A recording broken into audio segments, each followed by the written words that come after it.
Good afternoon.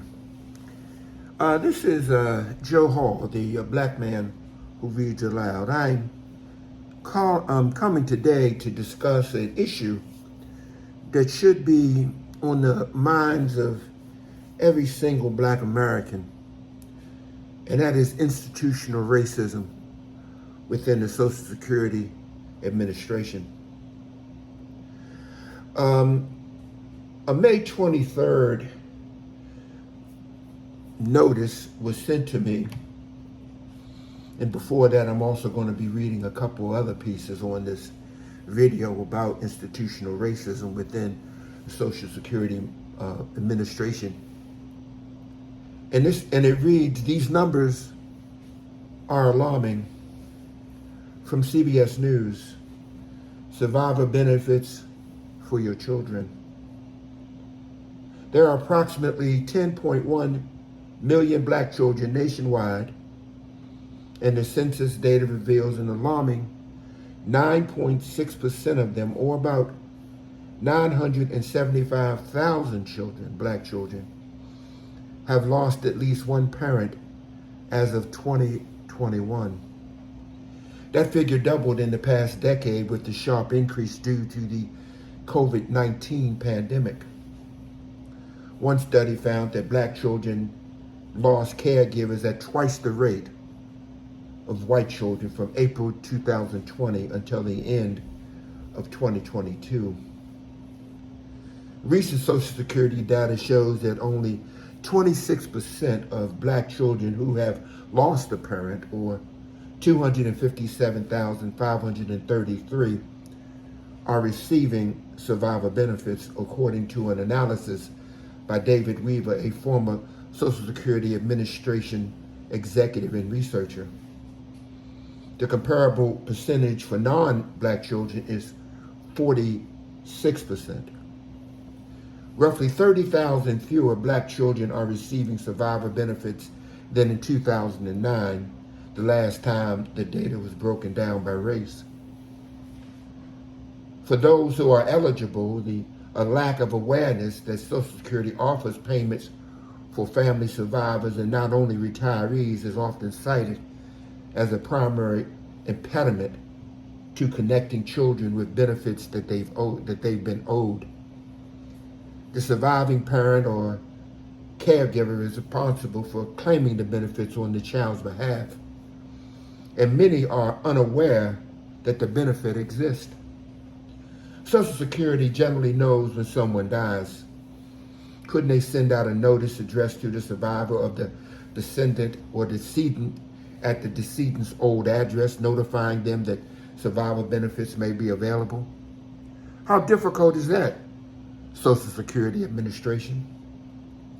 By the way, the numbers for white kids is itself alarming. The number of African American kids is way beyond alarming.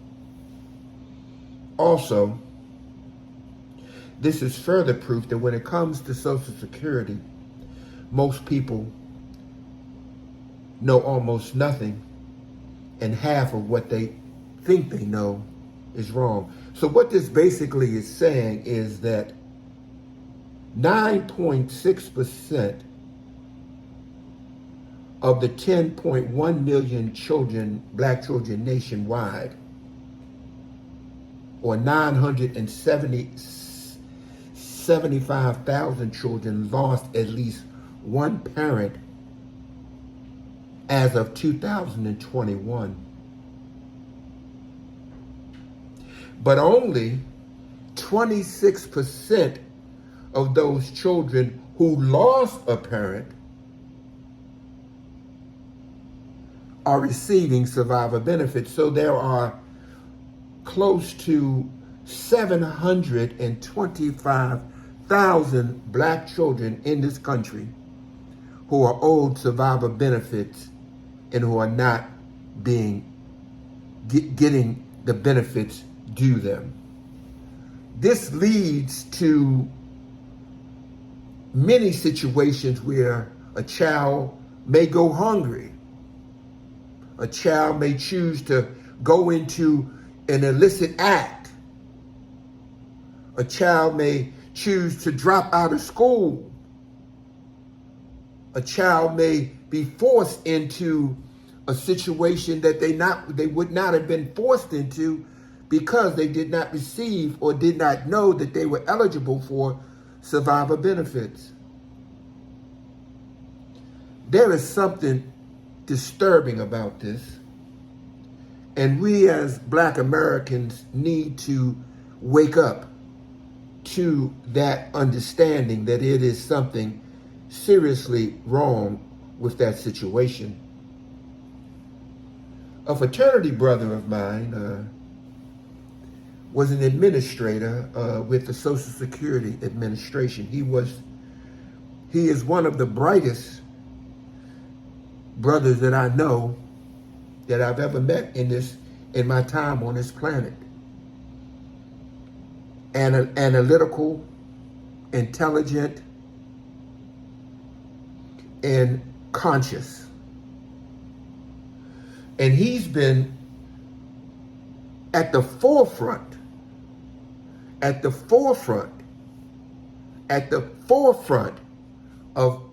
uncovering institutional racism in government agencies, specifically the Social Security Administration. He wrote this letter on July 8th, 2022. He wrote it to the acting commissioner of the Social Security Administration, Dr. Kulolo Kajakazi. Social Security Administration, 6401 Security Boulevard, Baltimore, Maryland, 21235. I hope I'm pronouncing his last name correctly. Dear Acting Commissioner Kajakazi, I am writing to follow up on a note I sent to you on February 25th, attached. I received an acknowledgement of receipt from the Office of Public Inquiries. However, I was disappointed that no response was sent from you or your agency staff on your behalf.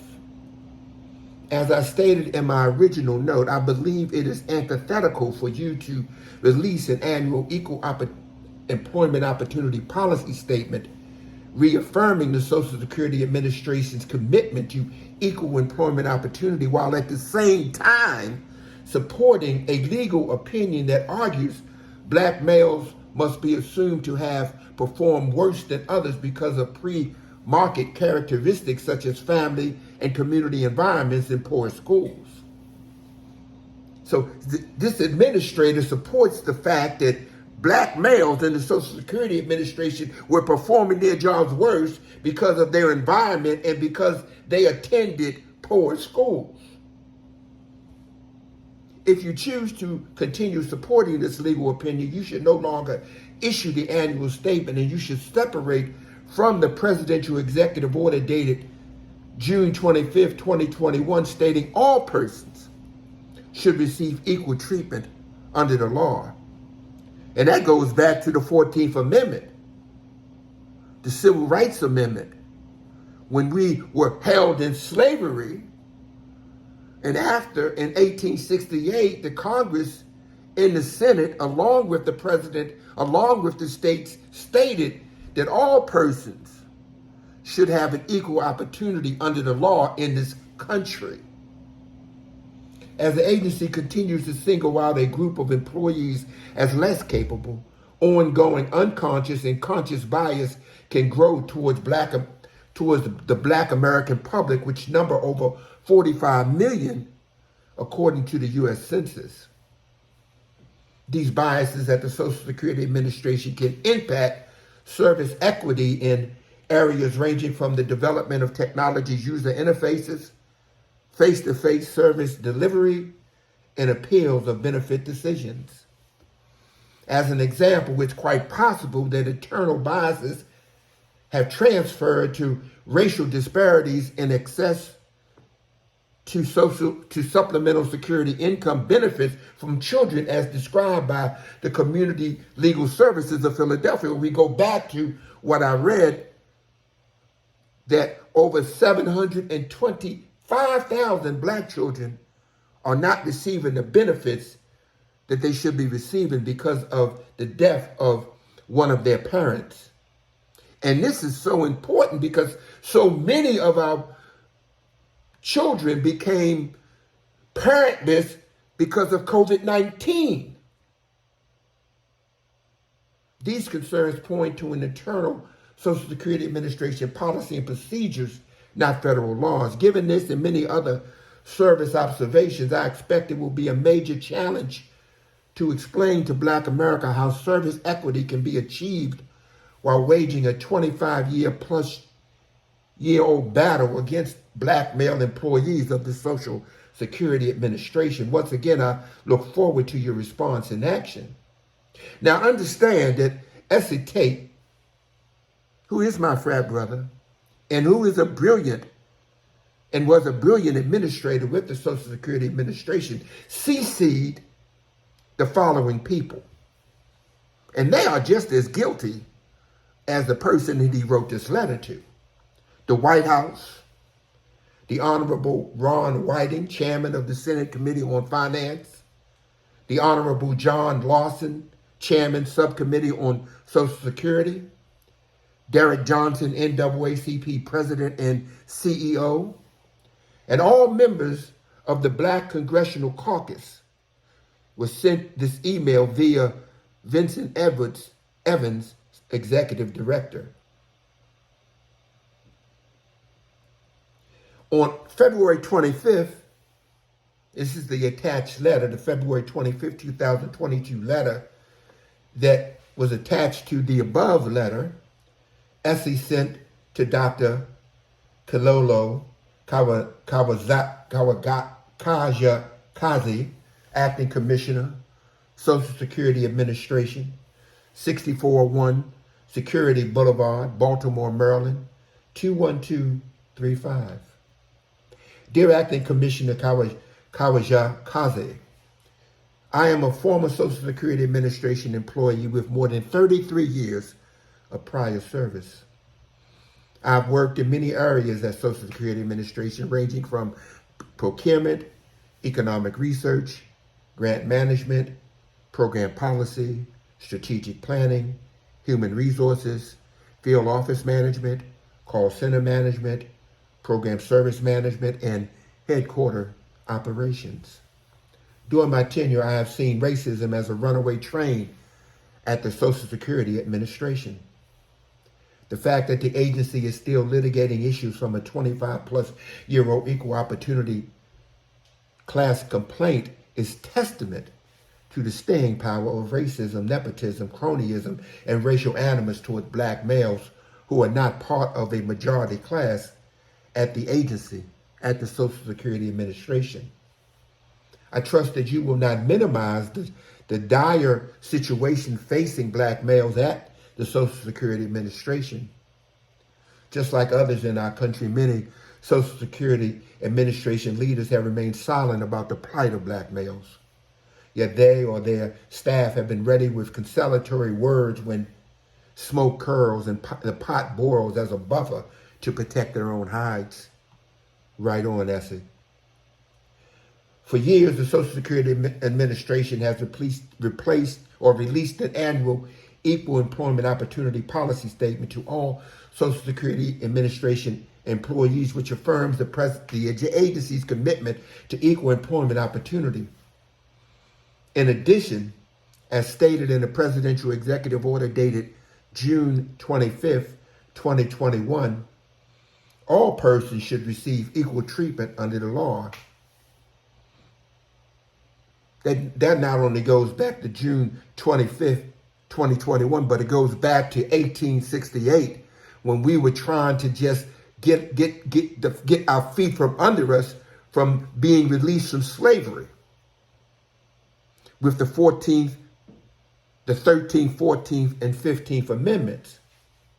The antithesis to the annual commissioner's statement and the president's executive order is Social Security Administration's carrying an active legal argument that Black males must be assumed to have performed worse than others because of pre-market characteristics such as family in community environments and poor schools.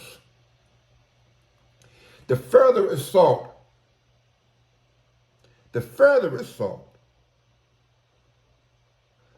on black males, and this is institutional racism at the Social Security Administration, which is most likely replicated at every federal agency in this nation, an active case dating back more than 25 years addressing the disparity treatment of black males at the Social Security Administration from June of 1995. I ask that you personally review and consider the impact internal racism has on the public. Specifically, how much does the Social Security Administration value service equity and obligations to the black population based on its views of black male employees? Now, if you understand the history of the Social Security Administration, when the Social Security Administration was founded in 1935, most of our ancestors were not included because they did not include domestic workers or farmers. And that was 95% of our population. That was done specifically to appease the Southern Democrats who would not have supported Social Security if our ancestors were to receive any money. Surely black Americans are no less deserving than other Americans, as hypothesized about a subset of the agency's employees. According to the agency's Office of Retirement and Disability Policy, the Social Security Administration discontinued the publication of data by race for the Supplemental Security Income Program after 2002 and for the Old Age Survivors and Disability Insurance Program after 2009. However, we can agree that the Social Security Administration serves all black Americans from birth to record keeping, claims, and death. I encourage you to read the May 15, 2014 Baltimore Sun article. In this article, I will read after I finish this letter, regarding the agency's failure to address long-standing problems. While some agency leaders may consider this report biased, there are many facts that cannot be disputed. In addition, the media report provides only a slight glimpse of structural and human barriers to equal employment opportunity at the Social Security Administration. The term fox guarding the henhouse does not begin to describe what has been going on for years and even decades at the Social Security Administration. Here is one of many examples. The Social Security Administration's publicly available organizational chart shows the Deputy Commissioner for Human Resources as the same person who questioned the EEOC's evidence in the 2014 media report, and he previously worked for the Office of the General Counsel in support of the agency's positions in the original 1998 black male class complaint, as noted above in the EEOC appeal number 07201-70035. In addition, the current Deputy Commissioner for Human Resources is appointed to the position of Chief Diversity Officer at Social Security Administration, a group designated by the federal government executive departments and agencies. In closing, I believe the big questions for you to resolve are who is circling the wagons and why. And I also ask that you provide a timely resolution of EEO complaints that span beyond 3 years of litigation and weed out individuals who are not committed to equal justice and opportunity under the law. This will allow the agency to spend more time and resources on quality service delivery to all Americans. Again, I look forward to your response and action.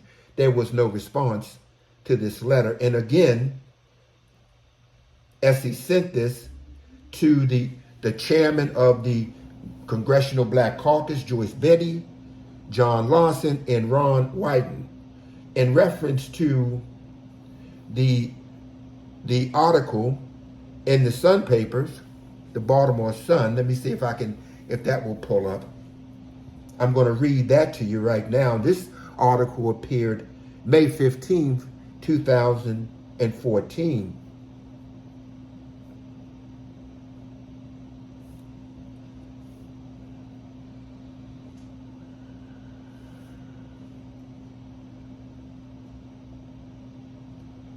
Hold on for just 1 second.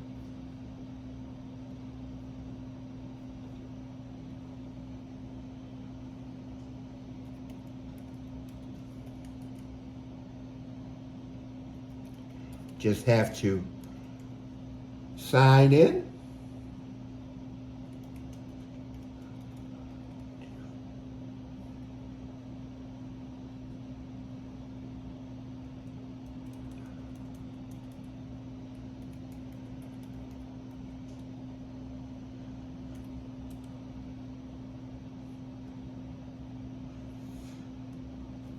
I'm not going to be able to read that letter, but basically, because it just won't appear on this.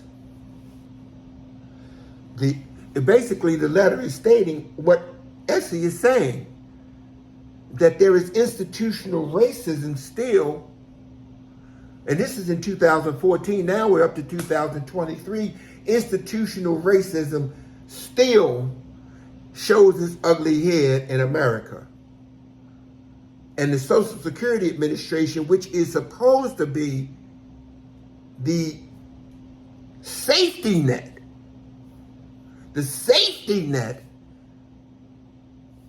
at our retirement and at our deaths for our children, is failing Black America. We need to do something about this. We need to straighten it out. Thank you, Essie Tate, for allowing me to read your letters. This is Joseph Hall, the Black man who reads aloud, and I will be posting this to my YouTube channel as well as to my Facebook pages. Take care.